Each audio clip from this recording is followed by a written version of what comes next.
Do you ever feel like the world is divided into two types of people? Those who feel alive when they're out, and those who just feel exhausted by it? If you're someone who genuinely loves staying at home, you've probably heard it all. You need to go out more. You're wasting your life away. That can't be healthy, but what if staying home isn't about avoidance? What if it's about regulation? Today, we're going to explore the real reasons some people love staying at home and why it often has more to do with your nervous system than your personality. The single biggest misunderstanding about people who love being at home is this: society assumes everyone gains energy from the same things. But that's simply not true. Think of it like a battery. Some nervous systems are externally fueled. They get their charge from being around other people, from novel experiences, from the buzz of the outside world. Others are internally fueled. Their battery gets recharged by quiet, solitude, and familiar environments. For one person, a big social gathering is a power-up. For another, it's a massive power drain. Neither of these is wrong. It's not a character flaw. It's just a difference in wiring. People who love going out aren't necessarily more fun or adventurous, and people who love staying in aren't boring or lazy. Their nervous systems are just processing the world in fundamentally different ways. One person thrives on external stimulation, the other thrives on internal calm. Both are valid ways to exist and to recharge.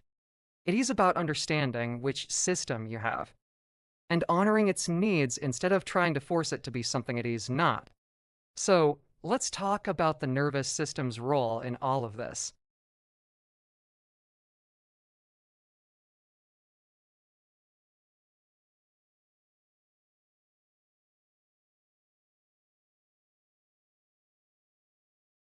Every single thing you experience costs energy. Crowds, loud noises, a dozen different conversations happening at once, making decisions, meeting social expectations, all of these are withdrawals from your energy bank. Now, for people who genuinely love staying home, their nervous systems are often working on a higher setting. This can mean a few things. First, higher sensory sensitivity. The lights seem brighter, the sounds are louder, the textures are more noticeable. Second, a more active threat detection system. Their brain is constantly analyzing social cues, body language, and potential risks, which is mentally taxing. And third, faster mental processing. Their minds are constantly making connections and analyzing information at high speed. The key takeaway here is that their brain isn't weak. It's incredibly busy. It's processing a massive amount of data all the time. So, when they get home, it's not just a change of scenery. Home becomes the one place where that hyper-vigilant bodyguard can finally go off duty. It's where the nervous system can finally relax, stop scanning, and just be. This brings us to a crucial concept: predictability. Your brain absolutely loves predictability. It's a biological shortcut that saves an immense amount of energy. When things are predictable, the brain doesn't have to be on high alert. It knows what to expect, so it can conserve its resources. And what's the most predictable place on Earth? Your home. Think about it. At home, you have familiar sounds. You know the creak of that floorboard, the hum of the fridge. You have a controlled environment. You set the temperature, the lighting, the volume. There's no social performance required. You don't have to worry about what you're saying or how you're being perceived. And there's a huge reduction in constant decision-making.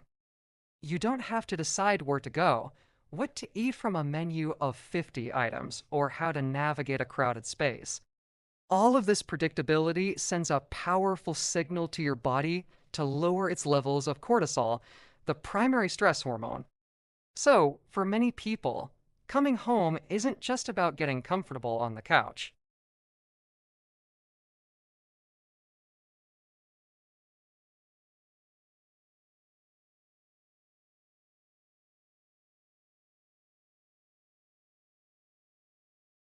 And let's be honest, the modern world makes this need for recovery even stronger.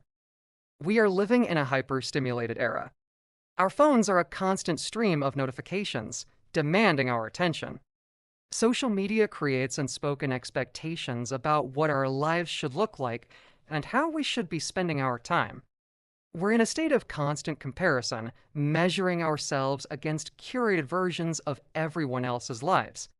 For a nervous system that's already sensitive, the outside world can feel like a total sensory overload. It's just too much input all the time. In this context, staying home stops being a passive choice and becomes an active form of self preservation. It's not withdrawal, it's a strategic retreat to a place of lower stimulation. It's the brain essentially saying, okay, I've had enough. This is where I can finally quiet the noise, process my thoughts, and actually think clearly.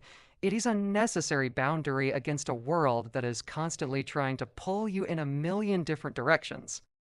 Now, it's really important to make a distinction here, because this is where a lot of the misunderstanding happens. Loving being at home is not the same thing as fear-based isolation. They are two very different things. Healthy home-loving people are not avoiding life. In fact, they are often living very rich and fulfilling lives, just structured differently. They still maintain deep, meaningful relationships. They cultivate creative routines and hobbies. They engage deeply with their interests, whether it's reading, painting, learning a new skill, or connecting with friends online. The key difference is where they go to recharge their batteries.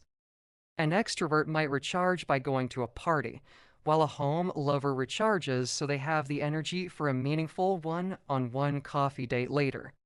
Isolation drains you. It leaves you feeling empty and disconnected. But intentional solitude, which is what this is, restores you. It fills your cup back up, so you can re-engage with the world on your own terms. Of course, like anything, this can cross a line and become a problem.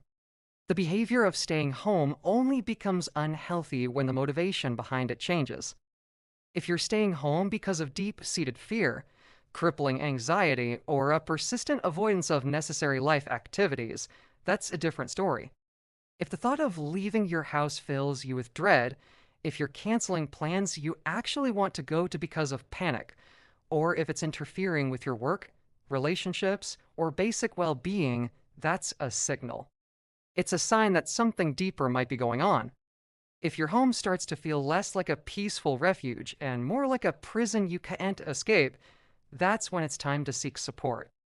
It's not a flaw in your character. It is a sign that your nervous system is in a state of chronic dysregulation and needs help finding its way back to balance. If you feel this way, please consider talking to a mental health professional. So why does society misunderstand this so profoundly? It comes down to what our culture values and rewards. Modern culture rewards visibility. It celebrates being out there, being loud, being highly social. We praise the go-getters, the networkers, the people whose calendars are always full. Quiet, internal regulation doesn't get applause. There are no awards for mindfully recharging at home. But here's the truth. Some of the most reflective, creative, and emotionally grounded people on this planet build their lives from these quiet spaces. The ability to be comfortable in your own company, to process your thoughts, and to regulate your own energy is a superpower, not a weakness. It's the foundation from which deep work, genuine connection, and true self-awareness are built. We just don't see it because it happens behind closed doors. So, if you're someone who loves staying at home, hear this. It doesn't mean you're boring, antisocial, or wasting your life. It means your brain is smart. It means your nervous system knows exactly where it feels safe, balanced, and restored. The goal in life isn't to force yourself to live exclusively outside or inside. The goal is to live a regulated life, one where you understand your own energy system and honor its needs. And for some of us, that regulation, that peace, and that power starts right at home. Thanks for watching. If this resonated with you, let us know in the comments, and don't forget to follow for more content like this.